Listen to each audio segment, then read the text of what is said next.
प्रेमल सजगता। ये जो लविंग अवेयरनेस है,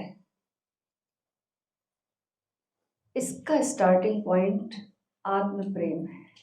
याद रखना, जब तक हम स्वयं से प्रेम नहीं करते, हम लविंग अवेयरनेस का अनुभव ही नहीं कर सकते। सेल्फ लव, लेकिन हम जीते हैं सेल्फ कंडेमनेशन में, हम जीते हैं आत्मनिंदा में, आत्म प्रेम में नहीं जीते।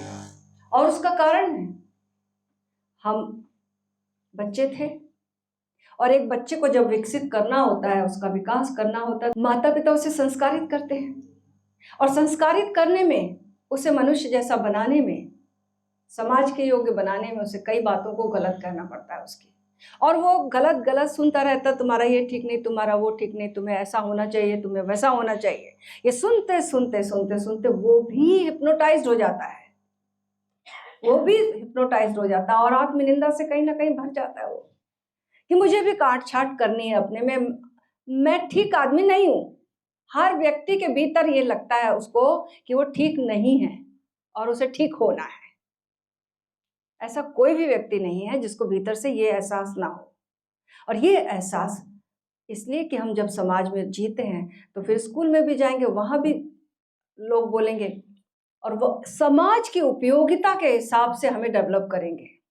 आप लड़के हो तो आपको लड़के के गुण के हिसाब से आपको डेवलप करेंगे, आप महिला हो तो आपको महिला जैसा होना चाहिए ये बताएंगे। और दूसरी बात, पंडित पुरोहित और इनका भी पूरा इंटरेस्ट यही है कि तुम अपने आप को गलत समझो, अपराध बोध से भरे रहो, नहीं तो कौन पश्चाताप करने जाएगा चर्च में, कौन पंडित पुरोहितों के पास जाएगा कि ये हमारे पापों का नाश हो, जब हम सही ही हैं। तो हमें गलत ठहराने में, हमें अपने आप को आत्मनिंदा से भरने में, पूरा एक जो ढांचा है समाज का जहां हम जी रहे हैं, वो उसका बड़ा हाथ है, लेकिन वो साथ में मजबूरी भी है।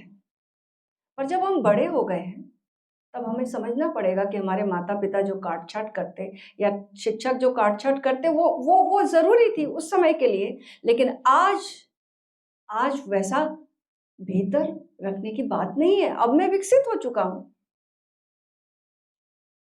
तो आत्मनिंदा वो जो भरी रहती है, वो आत्मनिंदा कैसे बाहर हो, उससे कैसे बाहर निकले, उस जंजीर से हम कैसे बाहर निकले। आत्मनिंदा भरी है, क्या निंदा की होगी? मान लो कोई लड़का है तो उसको बोलेंगे कि क्या तुम रो रहे हो लड़कियों जैसे, और कोई, क्योंकि लड़का, हम चाहते हैं कि वो उसमें उसमें तार्किक क्षमता हो, वो कठोर हो, थोड़ा व्यवसाय के लायक हो। इस तहत एक कहानी है, इस तहत एक कहानी है कि एक बार एक शिवांश नाम का एक लड़का है, और वो लड़का जो है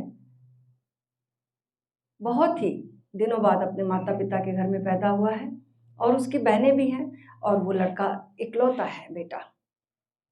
अब बेटा जैसे जैसे बड़ा होने लगता है, तो माता पिता उसे सिखाते हैं, वो देख देख के, बहनों को देख देख के सीखता है, माता पिता भी उसे कुछ कुछ सिखाते हैं जैसे। लेकिन वो बड़ा होता है तो जब पढ़ाई करता है, तो उसे सब्जेक्ट चुनने की बारी आती है, तो वो ऐसे सब्जेक्ट चुनना चाहता है जो लड़कियां पसंद करती हैं, आर्ट्स, पेंटिंग, सिंगिंग, म्यूजिक, ये वो चुनना चाहता है। माता पिता मना करते हैं, तुमको डॉक्टर बनना है, तुमको इंजीनियर बनना है, तुमको वकील बनना है, तुम थोड़ी ना, क्यों संगीत लोगे तुम, किस लिए, क्यों नृत्य लोगे? लेकिन उसको नृत्य करना अच्छा लगता था।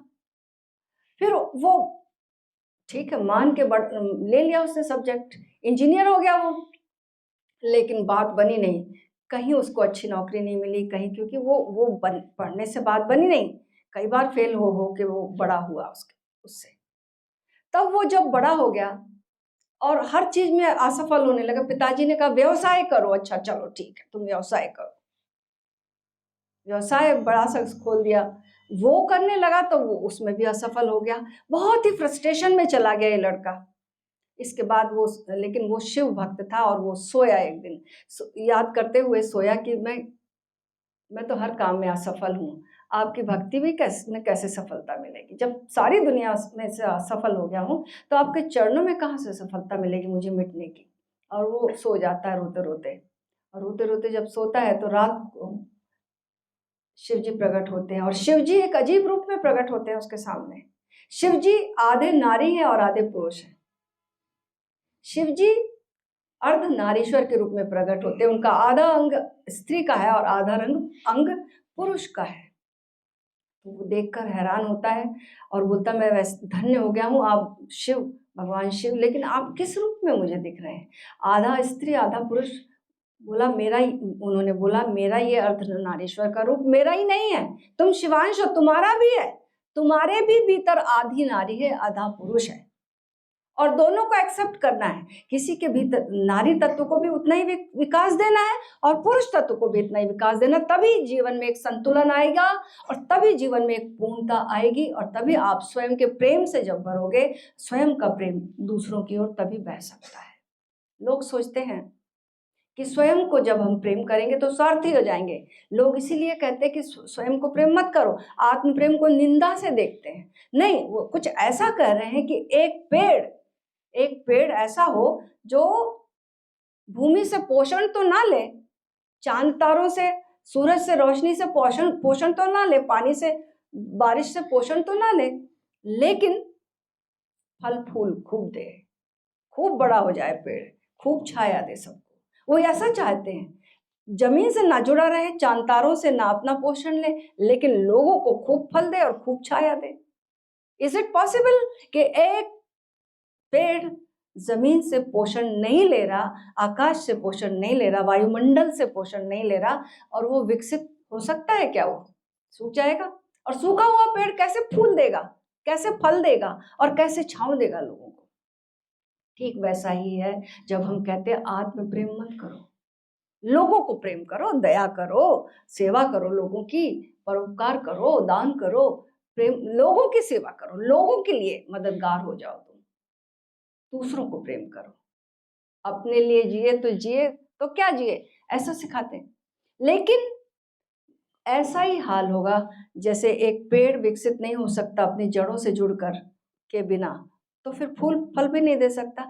ठीक ऐसा एक मनुष्य अगर आत्म प्रेम नहीं करता, वो स्वयं से प्रेम में, स्वयं के प्रेम में नहीं डूबा, तो वो दूसरों को प्रेम नहीं कर सकता। जब वह स्वयं के प्रेम में डूबता है तो वही प्रेम पूर्णता लाता है और आनंद से जब वो भरता है, अब ये आनंद बंटना चाहता है, आनंद का नेचर है, वो शेयर होना चाहता, उसी का नाम प्रेम है। तभी वो प्रेम कर सकता दूसरे से। आप भीतर ही खाली हो, भिखारी हो, तो दूसरे को क्या दे सकते हो? खुद पहले पोषण, और वह पोषण स्वयं से प्रेम करना है और इसी का नाम तो ध्यान है। आप जिसको प्रेम करते हो उसी पर तो ध्यान देते हो।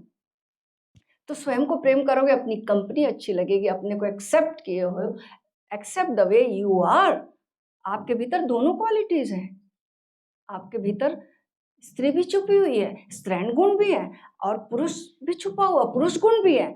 यद्यपि आप पुरुष हो सकता है आपके स्त्रैण गुण ज्यादा डोमिनेंट हो रहे हैं, तो कोई उसका एक्सेप्टेंस है। आप उस ढंग से अपने को स्वधर्म में जाओ, आप उस अपने स्वधर्म को, अपने हिडन टैलेंट को पहचानो, अपने स्वधर्म को पहचानो। भगवान कृष्ण की वाणी है ना कि स्वधर्म में जो जीता है वो ही जीता है, और बाकी जो दूसरे के धर्म में जीता, स्वधर्म में जीना श्रेष्ठकर है बजाय दूसरे के धर्म में जीने के। डरना है उस बात से, दूसरे के धर्म में नहीं जीना। तो हमारे भीतर जैसे वो रोहन, शिवांश नाम का लड़का जो है, उसने अपने भीतर वो टैलेंट फिर पहचाना, जैसे भगवान नारीश्वर ने कहा, नारीश्वर ने, कि तुम भी, तुम्हारे भीतर भी ऐसा ही है, तुम भी आधे नारी हो आधे पुरुष हो, तुम्हारे नारी के गुण ज्यादा है। तुम पेंटिंग करो, तुम डांसिंग करो, तुम गीत गाओ। और उसने वो बात मानी और उसको अपना पेशा बनाया। उसके बाद वही व्यवसाय भी हो गया, उसी तरह के गीत, उसी तरह के नाटक, उसी तरह के एक्सप्रेशन वो अपने जीवन में लाया और खूब सफलता मिली। और उस एक्सप्रेशन के द्वारा वो लोगों को भी, पूरे गांव को भी समझाया उसने कि ऐसा ही जीवन है, ऐसा हर व्यक्ति है जिसके भीतर जो गुण डोमिनेंट है उसको एक्सप्रेशन में लाओ, उसका विकास करो, वही तुम्हारा स्वधर्म है और उसी में जीना है, उसी से विकास है हमारा, उसी से संतोष है, उसी से तृप्ति है, उसी से आत्मज्ञान की उपलब्धि है।